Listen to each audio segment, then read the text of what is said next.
vais vous parler de ce très beau livre de Camille Kouchner, Familia Grande, qui a fait beaucoup de bruit, mais c'est un livre qui est écrit avec talent et je dirais retenu, et qui relate ses souvenirs d'enfance et où apparaît en filigrane ce que l'on a nommé inceste. Je précise que ce n'est pas elle qui nomme ainsi les violences sexuelles subies par son frère de la part de leur beau-père, Olivier Duhamel.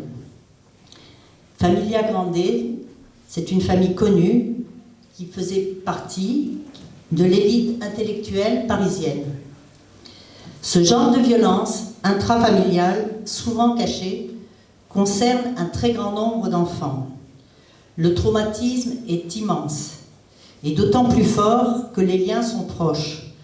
Une violence d'ordre sexuel, mais aussi verbale, physique, par des maltraitances de tous ordres.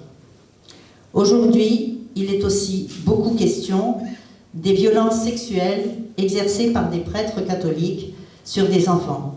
Je dirais que c'est du même ordre. Ce qui fait inceste, c'est la proximité et l'autorité, et pas nécessairement le biologique. Tout grand traumatisme provoque une sidération, une impossibilité de parler. C'est valable aussi, on en parle beaucoup en ce moment de ce procès sur le Bataclan, l'attentat au Bataclan, et dont les victimes sont restées aussi en état de sidération et n'ont pas pu parler jusqu'à aujourd'hui. Donc voilà, impossibilité de parler. D'où vient cette impossibilité de parler? L'inceste, c'est le mot le plus fort qui existe. L'interdit de l'inceste est universel. Et c'est un mot tellement fort qu'à l'instar de Dieu, il est imprononçable. Et si ce mot est employé à tort et à travers, il perd de sa force, il se banalise, et d'autre part, ses contours sont assez flous. Donc quand on parle de l'inceste sans savoir de quoi on parle, comme de bien d'autres choses aussi. Parler de l'inceste, c'est en fait nier son importance. L'importance du tabou, du sacré, et finalement, c'est affadir la loi avec un grand L. La transgression de l'inceste devrait nous pétrifier d'effroi, et en fait, cela devient un chat sur Facebook. L'interdit de l'inceste marque, depuis la nuit des temps, ce qui fait l'humanité, et peut-être pas l'unanimité, par la limite qu'il impose et qui fait lien social par son corollaire, dont on n'a pas parlé jusque-là et qui me semble essentiel, c'est-à-dire l'exogamie. L'exogamie, c'est une obligation d'échange et d'ouverture, une obligation d'aller à la rencontre de l'autre et de faire alliance avec lui. Alors, s'il y a interdit, il y a forcément dérogation et transgression. Les personnes concernées sont toutes celles qui se considèrent au-dessus des lois et au plus près des dieux, dans l'illimité. Alors, on cite bien sûr les pharaons, les monarques et ceux qui font de l'autre un objet dans le prolongement d'eux-mêmes, c'est-à-dire qu'il n'y a pas d'autre, de petit autre ni de grand autre. Un sentiment de toute puissance et d'immortalité, alors qu'il n'est question que de fermeture et d'immobilisme. Alors qu'est-ce que c'est que la libération de la parole? S'il y a pour la victime une grande nécessité à parler et surtout à être entendue, peut-on dire n'importe quoi? On assiste, encore une fois, à un déballage médiatique assez impressionnant et je dirais qui touche là aussi à l'illimité. On peut dire vraiment tout et n'importe quoi. Mais souvent, si l'on analyse ces discours, ce sont des discours convenus, formatés, avec des éléments de langage, et c'est tout le contraire de la parole. J'ai fait il y a quelques années une thèse intitulée « L'interdit » avec un trait d'union entre inter et dit, l'interdit de l'inceste en tant qu'acte de parole. Et je dirais, la parole fait acte quand elle surgit, provoquant un avant et un après, et dont l'effet est la mise en place d'un sujet. Je vais parler de Françoise Héritier et de son livre magnifique sur l'inceste du deuxième type qu'elle a appelé « Les deux sœurs et leur mère, une anthologie de l'inceste ». Et tout de suite, ça m'a fait penser au Sœur Papin, qui dit peut-être quelque chose aux psychanalystes. C'est un livre choc capital. C'est un inceste sans abus sexuel, mais avec une proximité toxique. Françoise Héritier reprend la logique de la mécanique des fluides. Il y a une collusion illicite, une alchimie entre des humeurs identiques. Collusion entre deux frères par l'intermédiaire d'une même femme. Collusion entre deux sœurs par l'intermédiaire d'un même homme. La mort psychique pour le plus faible. Et pour Françoise Héritier, c'est l'inceste primordial. L'impensable, absolu, entre une mère et sa fille. Le fantasme premier est celui de ne faire qu'un, mère-fille. La fin de l'humanité, ce serait la parthénogénèse ou le clonage, c'est-à-dire la reproduction à l'identique. L'interdit de l'inceste, quel qu'il soit, marque la nécessité de la différence, de la rencontre de l'autre et du grand autre, pour faire lien social pour l'humanité de l'homme. Je dirais, alors là pour faire vraiment polémique et débat, que la société actuelle, puisque c'est de ça dont il est question aujourd'hui, est une société profondément incestuelle. Parce que la problématique de l'exogamie est complètement mise de côté. Il y a un repli identitaire, une peur de l'autre, de l'étranger, et ce à quoi on assiste, c'est à un morcellement en une multitude de petits uns, je dirais. Il y a plein de petits uns comme ça, des petits groupes qui font un. On peut même écrire HUNS, c'est-à-dire des petits groupes barbares. Enfin, pas barbares, mais bon. Et, parce que barbare, c'est l'étranger. Et qui n'arrivent plus à se parler les uns et les autres. C'est valable dans le domaine politique, où vous avez assisté là, en ce moment à ce morcellement de candidatures, le repli identitaire, et puis voilà, cette impossibilité de se parler, parce que cette société est devenue complètement morcelée en une multitude de petits uns. Ce qu'on entend dans ton intervention, c'est qu'à chaque fois il y a une nomination, il y a quelque chose qui passe par le langage évidemment, et c'est dans le langage que se fait l'inceste, que se font des relations, que se font des... c'est une obsession que j'ai un petit peu, tout se passe dans le langage, hein, c'est pas... à partir du moment où il y a du langage entre les humains, il y a des règles qui sont instituées, il y a des choses qui deviennent éventuellement interdites, des choses impossibles à nommer, comme tu as parlé pour l'inceste par exemple, où il y a cette impossibilité d'en dire quelque chose. Et qu'on voit même dans l'actualité, où aujourd'hui, on n'arrive pas à parler de ça, de l'inceste. C'est l'interdit maximum. Hein, c'est vraiment... On en parle n'importe comment. On en parle, du coup, on en parle n'importe comment. Et ce qu'on entend aussi, c'est qu'aujourd'hui, le poids des signifiants, c'est morcelé, éparpillé. C'est-à-dire que s'il y a beaucoup de groupes, il y a un morcellement comme ça dans la société, autant de groupes de 1, comme tu les appelles, c'est parce que ces signifiants ont pris un sens différent dans chacun des groupes, où chacun se réfère à un sens différent. Mais c'est un sens absolument unique pour chacun des groupes. Voilà. Il n'y a plus d'universalité du langage s'il y en avait un. Il y a de là. Il y a de là. Il y a des petits uns. Voilà. C'était la remarque que j'avais envie de faire. C'est-à-dire que je rebondis, c'est ça? Rebondissez. Parce que j'avais prévu de dire des choses, mais qui ne sont pas forcément des rebondissements, mais là je rebondis. C'est un ordre. Alors, je ne sais pas trop comment je vais rebondir, alors je peux rebondir de deux façons. Alors je peux rebondir d'une première façon, vous parlez de paroles, etc. Et vous avez évoqué ce mythe d'Ogon. Donc, qui est un récit qui a été fait par Okoto Emery, un vieil homme aveugle. Pendant un mois, chaque jour, il racontait à Marcel Griol, à sa façon, bien évidemment, le mythe d'Ogon. Et quand même, cette parole, la parole dont il est question, elle est introduite deux fois, parce qu'il y a la première parole qui est une parole d'onomatopée, puis une deuxième parole plus sophistiquée, et puis enfin la troisième parole qui est et la nôtre, enfin, voilà. Mais la première et la deuxième, en fait, sont chaque fois introduites par Ama ou par sous Dieu, on va dire, c'est dans le vagin quand même de la terre. Cette parole, chaque fois, elle est introduite donc la première fois par Ama lui-même, qui va introduire cette parole dans le vagin, et c'est le chacal qui vient la voler.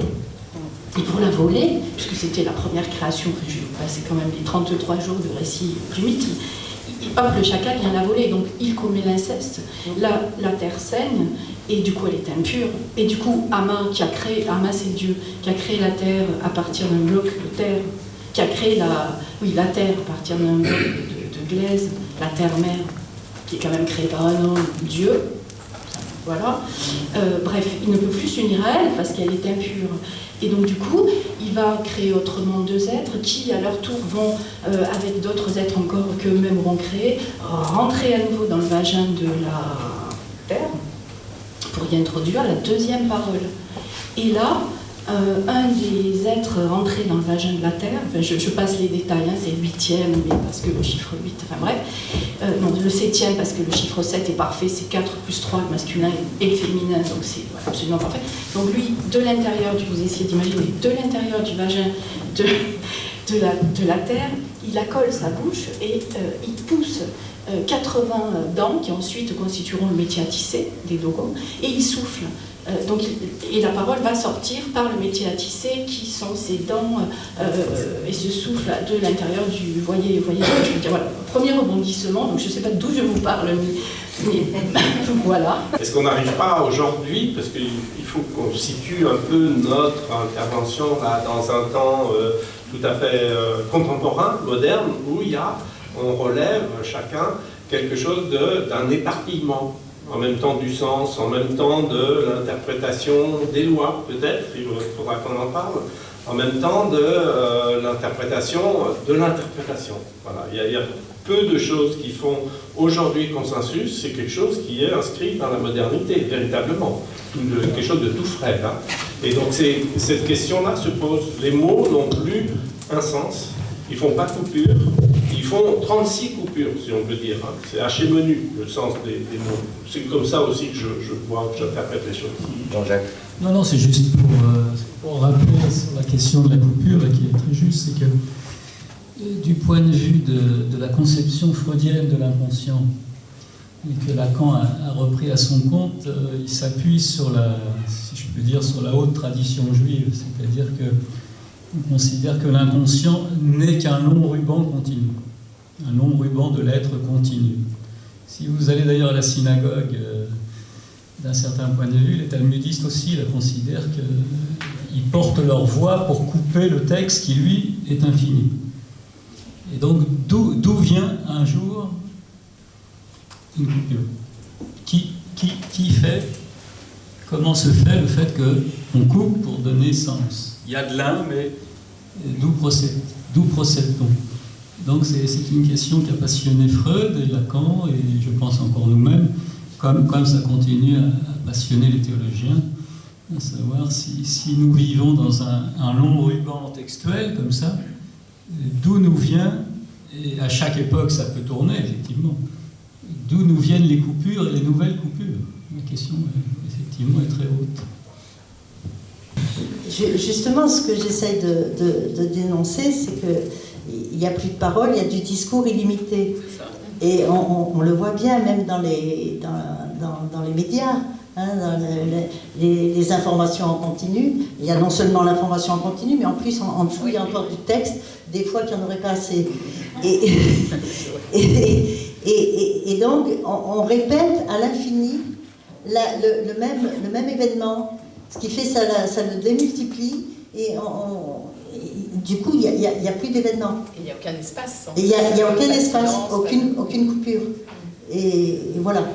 On le voit même dans l'urbanisme, la géographie, l'expansion des magasins sur les trottoirs, la coulée verte à Nice, c'est continu. C'est-à-dire qu'on aurait pu imaginer architecturalement qu'il y ait des coupures, c'est-à-dire qu'il y ait un rythme pour l'œil, pour le regard. Non, c'est tout continu. Le continu, la question du continu, et du discontinu, c'est une grande question, hein, au niveau même pour Lacan et la topologie, etc.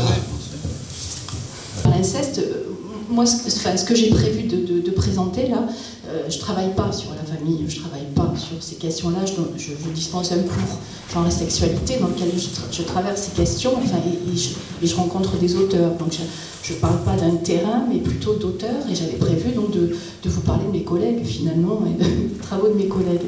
Et je voulais finir par un ouvrage, qui est d'ailleurs là, un ouvrage qui a été écrit par une collègue d'Aix-en-Provence, Dorothée Ducy, et qui s'intitule « Le berceau des dominations ». Et Dorothée Ducy donc, travaille en anthropologue sur l'inceste.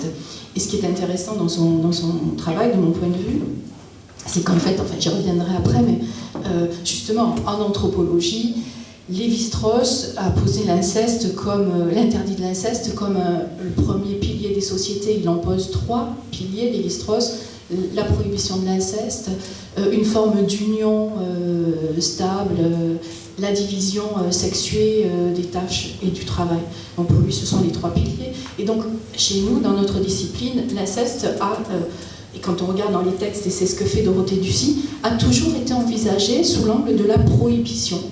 Et donc finalement, Dorothée Ducy montre qu'en anthropologie, là je parle pour l'anthropologie, l'inceste comme pratique, comme fait social, en tant que, voilà, n'a finalement jamais été tellement étudié, puisqu'on l'a toujours regardé sous l'angle de ce qui n'arrive pas, de ce qui n'existe pas en fait, de quelque chose de prohibé. Et donc dans son travail, elle a mené un terrain auprès d'inceste tueurs, elle s'appelle inceste tueur, d'inceste tué, donc des entretiens au Canada et en France. Et donc elle s'intéresse à qu'est-ce que c'est comme pratique. Et elle est anthropologue, donc du coup elle ne va pas du côté de mots comme perversion, etc. Ce n'est pas la grille d'analyse qu'elle utilise.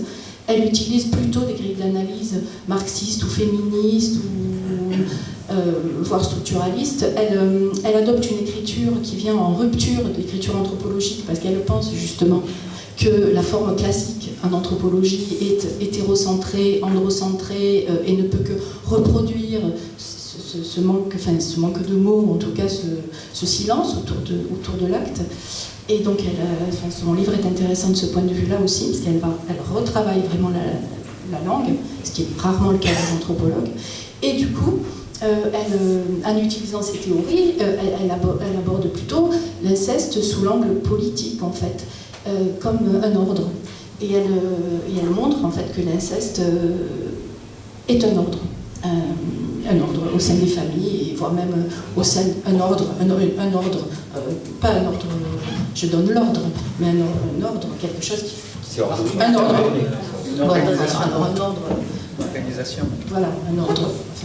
Ordonné. Voilà, pas seulement un désordre, et elle montre la violence, parce que Dorothée Ducy parle d'expérience, hein, c'est une anthropologue, donc il va travailler à partir de sa propre expérience. C'est aussi une position particulière, puisqu'elle n'est pas dans la distance qui nous est coutumière, mais justement elle va montrer comment c'est un ordre, ce qui fait ordre, et toute la violence et la question de la domination qui traverse cet ordre.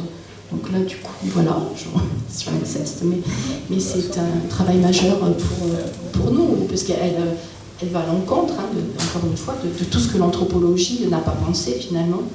Et c'est récent, son travail a 10-15 ans, et elle continue à travailler sur ce sujet. Et alors je suis allée voir un petit peu du côté de définition, je suis allée voir un petit peu du côté de l'histoire de la sociologie, de l'histoire aussi de l'anthropologie. Et j'ai décidé quand même de mettre l'accent dans la façon dont j'allais présenter ou lire les choses, ou trier un peu, mettre l'accent sur la dimension politique et idéologique de la famille, politique et idéologique de la famille, mais aussi politique et idéologique des travaux sur la famille. Voilà. Alors j'ai commencé par aller voir du côté des définitions qui étaient données de la famille, classique, hein, je suis prof, définition donc, dans les manuels de sociologie ou d'ethnologie de la famille, définition de la famille. En anthropologie, on parle de famille, mais on parle plus souvent de parenté que de famille. Mais bon, famille, alors je regarde, voilà, Martine Ségalen écrit « Famille est un terme polysémique, il désigne des individus liés par le sang et l'alliance, tout comme l'institution qui régit ces liens. » Quelqu'un d'autre, François de Singly, spécialiste de la famille, de la sociologie de la famille, dans son manuel, signale une impossible définition, si ce n'est institutionnelle. La famille, en France, est pour lui créée soit par le mariage, soit par la naissance d'un enfant, dès lors qu'est délivré un livret de famille. De Saint-Guy précise par ailleurs que la famille, quelle que soit sa forme, vous voyez, on descend là, on redescend, quelle que soit... Et donc il précise que la famille, quelle que soit sa forme, contribue à la reproduction de l'ordre social en mettant de l'ordre entre les générations. Voilà. Ce qui me conduit justement à souligner les dimensions idéologiques et politiques de la famille, donc comme je vous le disais, les travaux qui traitent aussi de ces sujets. Et donc quand on se penche sur la sociologie par exemple, généralement la famille est envisagée sous l'angle de la reproduction, Bourdieu, reproduction du capital, ou alors les Pinson-Charlot, reproduction de la grande bourgeoisie, mais elle est également envisagée sous l'angle de les mutations de la famille. Alors, moi je ne m'entends pas en fait, je pourrais aller vite. Dans l'histoire de la sociologie, Durkheim et d'autres envisager la conquête des sociétés dites en voie de développement par le développement du modèle de la famille occidentale, par exemple. Quelqu'un qui s'appelle William Good, en 1963, écrivait « L'idéologie de la famille conjugale est une idéologie radicale qui détruit les anciennes traditions des sociétés. » Il trouvait ça pas mal, quoi, hein, ce modèle de la famille.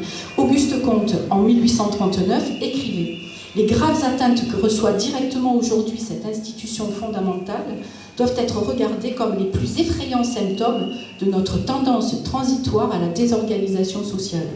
De telles attaques contre la famille sont la suite naturelle de l'inévitable exagération de l'esprit révolutionnaire. » Dans la 50e leçon de son cours de philosophie positive, il écrit « La théorie sociologique de la famille peut être essentiellement réduite à l'examen rationnel de deux ordres fondamentaux de relations nécessaires, à savoir la subordination des sexes et ensuite celle des âges, dont l'une institue la famille, donc la subordination des sexes, tandis que l'autre la maintient, donc la subordination des âges. Ils sont très en colère. Donc pour lui, pour Comte, Auguste Comte et les penseurs de son époque, cette unité de base, cette institution, donc la famille, plus tard qualifiée d'institution primaire, cet organisme hiérarchisé est le lieu de la discipline domestique et sociale. Bon. En sociologie, le discours sur la crise de la famille est récurrent tout au long du XIXe siècle et du XXe siècle, notamment à propos de l'instabilité familiale des groupes ouvriers, qui inquiétait les familles bourgeoises, hein, la famille ouvrière, tout le temps, enfin voilà. Donc, du travail des femmes aussi, alors que va devenir la famille, attention, des migrations, les migrations qui conduisent à la cohabitation de modèles différents, attention, enfin bon, bref, voilà. Et nous pouvons voir, me semble-t-il, dans ces inquiétudes qui ont traversé 2 siècles, des liens avec des discours contemporains sur l'affaiblissement de la fonction parentale dans les cités ou parmi les familles populaires issues de l'immigration, qui ont des inquiétudes, mais l'autorité, etc., qu'est-ce qu'elles deviennent dans ces familles. Et je pense qu'on peut voir aussi, dans la continuité de ces inquiétudes-là, les nouvelles formes d'inquiétude autour des nouvelles parentalités, du mariage pour tous, etc. Il y a en quelque sorte une tradition alarmiste à propos des transformations de la famille qui dure depuis 2 siècles. Enfin, rien de nouveau sous le soleil, j'ai envie de dire. Je rappelle par exemple que Engels écrivait « Dans la famille, l'homme est le bourgeois, la femme le prolétaire ». Voilà. Ensuite, nous avons tous les travaux féministes sur là-dessus. Et alors, en écrivant ça, donc on est loin de l'inceste, mais je me disais, mais tiens, dans notre société, ça pour le coup sur mes terrains, je le vois, les usages métaphoriques de la famille, par exemple sur les organisations de travail, non mais quand on arrive, l'ethnologue arrive, j'ai fait un travail à l'hôpital, les gens disaient qu'on est une grande famille, où on a les familles politiques, où on a Maminova, etc. Enfin, la famille sert à vendre, elle sert à donner une image positive, enfin elle sert en tout cas, cet usage métaphorique de la famille m'a intéressée, m'interpelle un peu, et je vois là quand même quelque chose que, il me semble, Maurice Godelier aurait pu appeler un noyau imaginaire du pouvoir. Il me semble que la famille, quand elle est usée, c'est quand même un peu pénible, au bout d'un moment. La famille, quand elle est utilisée de façon métaphorique, en fait, adoucit, lénifie un peu les choses. Ah, On est une grande famille à l'hôpital et du coup on ne voit pas les rapports de subordination, les rapports politiques. Voilà. Et je trouve intéressant de s'intéresser, de questionner, moi je suis là pour le coup je ne l'ai pas assez fait, mais à ces usages métaphoriques de la famille qui finalement mettent à la place de vraies familles, avec justement les rapports de domination, enfin, tout ce qui s'y joue, ou des rapports de domination au travail, de subordination, mais à la place de tout ça, une espèce de chose qui n'existe pas, voilà, une réalité qui n'existe pas, et qui du coup affadit, empêche en quelque sorte les actions politiques. On ne va pas se battre contre quelque chose qui n'existe pas. C'est ce que Godelier explique quand il parle de noyau imaginaire du pouvoir. J'ai le temps un peu de développer le noyau imaginaire du pouvoir. Godelier en fait s'intéresse beaucoup sur la question, en fait, il se pose la question comment est-ce que les dominations, comment est-ce que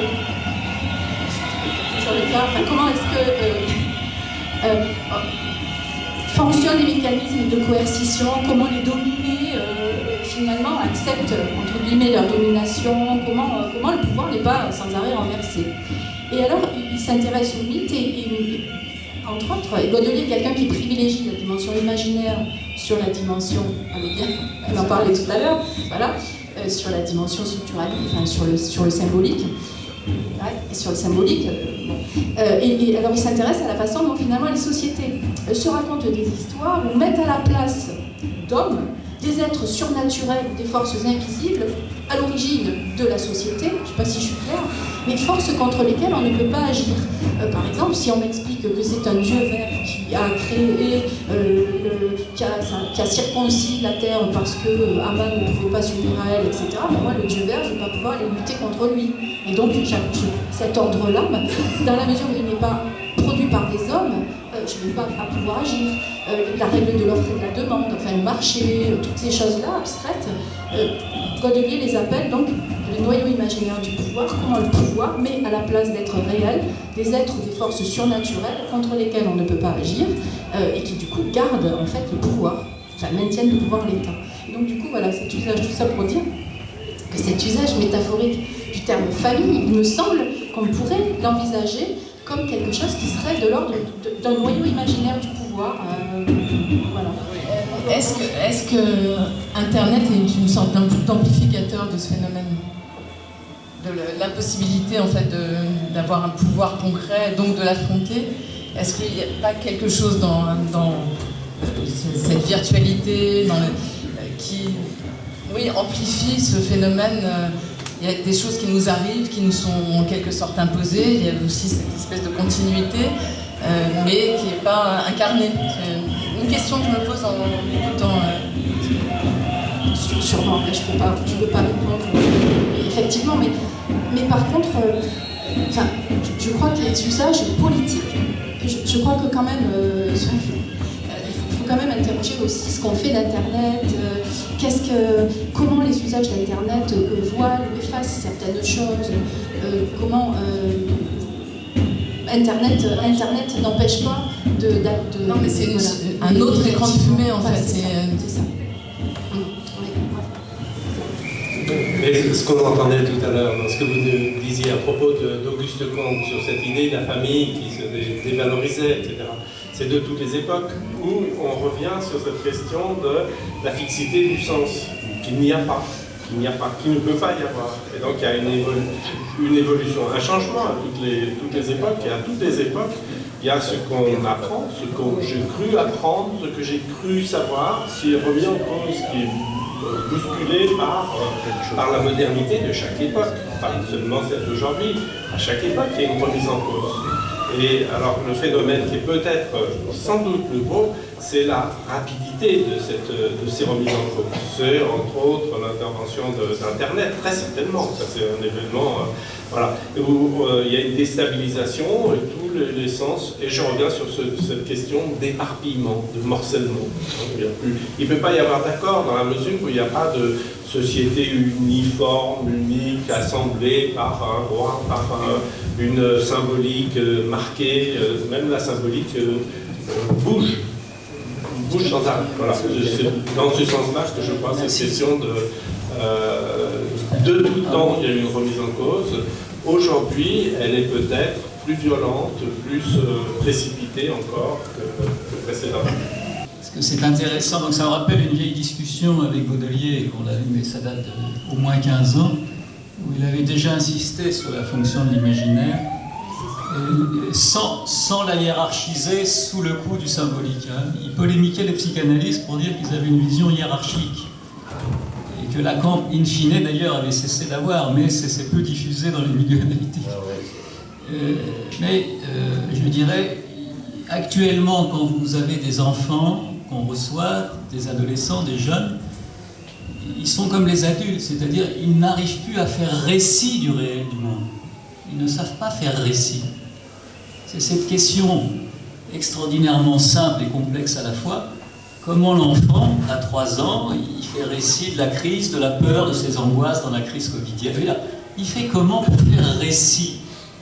On s'est aperçu à l'université que même les grands étudiants, on leur donnait des travaux à faire comme ça. Ils ne savent pas faire récit du monde, c'est fini. Et je dirais que, comme tu disais, Elisabeth, en politique actuellement, en France en tout cas, on sait bien qu'il n'y a aucun récit. Aucune utopie n'est avancée, on ne sait plus faire récit. Et le récit scientifique peine, évidemment. Il y a un récit, entre guillemets, scientiste sur tout ce qu'on dit, mais qui peine à... Oui, et donc cette fonction, ça c'est, je pense, pour nous, comme question de travail, c'est-à-dire, moi j'ai mis dans mon... Enfin, ça fait déjà quelques années, donc l'imaginaire narratif, enfin l'imaginaire du récit, au principe de notre travail actif. Et alors peut-être ça rejoint l'intuition de Baudelaire, d'arrêter de hiérarchiser à tout prix, dans un appel au père symbolique, toutes ces questions. Enfin, en tout cas, c'est une question très vive, ça. Et à noter que tu emploies le mot récit. Oui. Alors, il y a beaucoup de récits, enfin, le récit. Peu de récits, mais beaucoup de discours. Voilà, exactement. Hein? Et beaucoup de slogans. Enfin, des slogans. Et puis il y a le storytelling, surtout, qui en fait remplace le récit. Le storytelling, qui est partout, qui est en politique, et qui est une sorte de construction complètement déconnectée justement de la réalité. Et est-ce que c'est pas ça aussi qui empêche d'avoir vraiment un récit et une réflexion? Et c'est devenu une technique politique même. C'est du récit en fait, marketing. dans tout, oui. Alors d'ailleurs, Au service d'une... je voudrais... Pardon, non. Je voudrais que tu reviennes tout à l'heure sur l'imaginaire mou. Il me semble que tu as cette expression dans ton livre. Hein, l'imaginaire mou. L'imaginaire qui colle. Ouais, qui colle, oui, c'est ça. C'est le chewing-gum. Bon, regarde ça pour tout à l'heure. Alors, Claire, si vous voulez bien... Moi j'interviens parce qu'on m'a demandé de le faire. Je suis ancienne avocate en droit de la famille, donc j'ai 10 ans de pratique des contentieux familiaux. Je suis ensuite devenue juge, donc depuis j'ai de la pratique aussi des tutelles majeures des personnes vulnérables, donc des personnes de fin de vie, des situations familiales parfois difficiles quand les personnes âgées perdent la tête, mais également quand on est face à des enfants qui sont handicapés ou toxicomanes, ou enfin, tout ce type de difficultés qui fait qu'une personne majeure ne serait plus en capacité de prendre ses décisions. Donc moi je suis intervenue dans ces contextes-là. On m'a demandé d'intervenir aujourd'hui sur Familiscopie, alors je me suis un peu interrogée sur ce que pouvait vous amener. Moi je peux vous amener éventuellement 2 choses, mais je n'ai pas prévu de grande présentation, c'est plutôt des questions si vous en avez. Je peux vous amener 2 choses. Une distinction qui me semble assez fondamentale de faire, et que des gens qui ne sont pas juristes ne font pas forcément parce que c'est pas ce qu'on nous apprend, c'est qu'il y a d'un côté le droit et de l'autre côté la justice. Il ne faut pas confondre les deux. Dans le droit aujourd'hui, on va avoir comme grand questionnement sur la justice des questions beaucoup de filiation, notamment avec la GPA, avec donc la gestation pour autrui, avec l'ouverture de la procréation médicalement assistée pour les couples de femmes ensemble, les adoptions par des couples mariés, homosexuels ou non mariés. Tout ça, c'est des questionnements de société qui sont des questionnements qui sont aujourd'hui dans les tuyaux de l'Assemblée nationale ou du Sénat. Ça, c'est la loi. Le juge ne crée pas la loi. Ça, c'est des questions. Je peux y répondre parce que je suis juriste. Mais il faut mettre de l'autre côté la justice qui va intervenir 10 ans plus tard sur les mêmes sujets. Aujourd'hui, la justice va commencer à intervenir sur les conséquences des divorces de couples de même sexe qui se sont mariés il y a une dizaine d'années. Donc il y a 10 ans, les faits de société dont on parlait dans le droit, c'était le mariage pour tous. La justice, à ce moment-là, s'en préoccupait pas, parce qu'on n'avait pas à traiter ces cas-là. il n'était pas devant le juge. Donc moi je peux vous apporter ces deux éclairages. L'éclairage aujourd'hui de la discussion sociétale, de qu'est-ce que devient la famille dans l'idée de la société, et du coup qu'est-ce qu'on va mettre dans la loi, parce que la loi c'est vous, puisque c'est vous qui élisez les sénateurs, les députés, enfin les sénateurs de manière indirecte, mais les députés, etc., toutes les personnes qui vont faire le droit.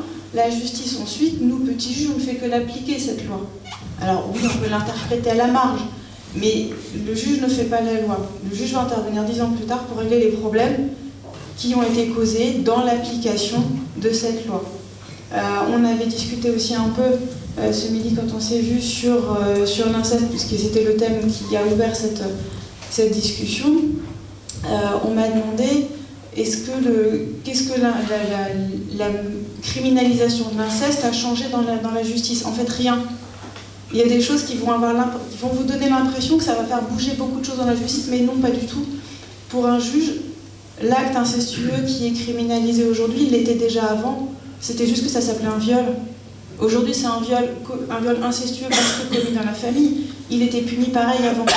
On a mis un autre mot parce que ça fait plus joli, parce que les gens avaient besoin d'entendre que cette incrimination était prise au sérieux de manière différente. Elle était déjà prise au sérieux de manière différente avant. Simplement, politiquement, aujourd'hui, on rajoute un terme et on en fait une infraction à part. Mais concrètement, dans la justice, pour les juges qui appliquaient cette loi il y a 15 ans ou qui l'appliquent aujourd'hui, c'est pareil.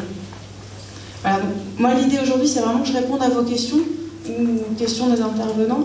Je n'ai pas préparé d'autre chose que ça. Mais en revanche, je trouve que ça peut être intéressant, effectivement, d'être en interaction sur ce sujet. Est-ce qu'il y a des questions? Non? Non, il n'y a pas peur, Si, vous ne serez pas jugé. Il y a une question là. Moi, ça m'inspire un peu la question de est-ce qu'on a le choix de sa famille, justement, avec les grossesses multiples, assistées de différentes façons, et puis les divorces, et avec qui les enfants vont vivre. Et en fait, j'ai un peu quand même le sentiment que les enfants ont un peu plus le choix de ne pas être coincés entre leurs deux parents aussi.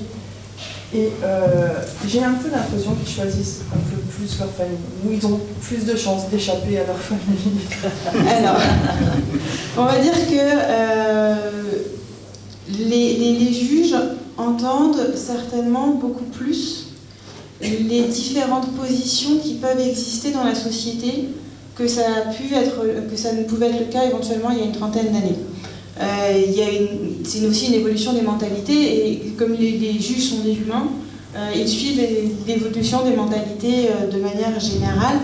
Et si peut-être qu'il y a 30 ans, une famille c'était forcément un papa et une maman, et puis c'était forcément la mère qui s'occupait de l'enfant et le père n'intervenait pas, c'est plus le cas aujourd'hui, et les juges le savent.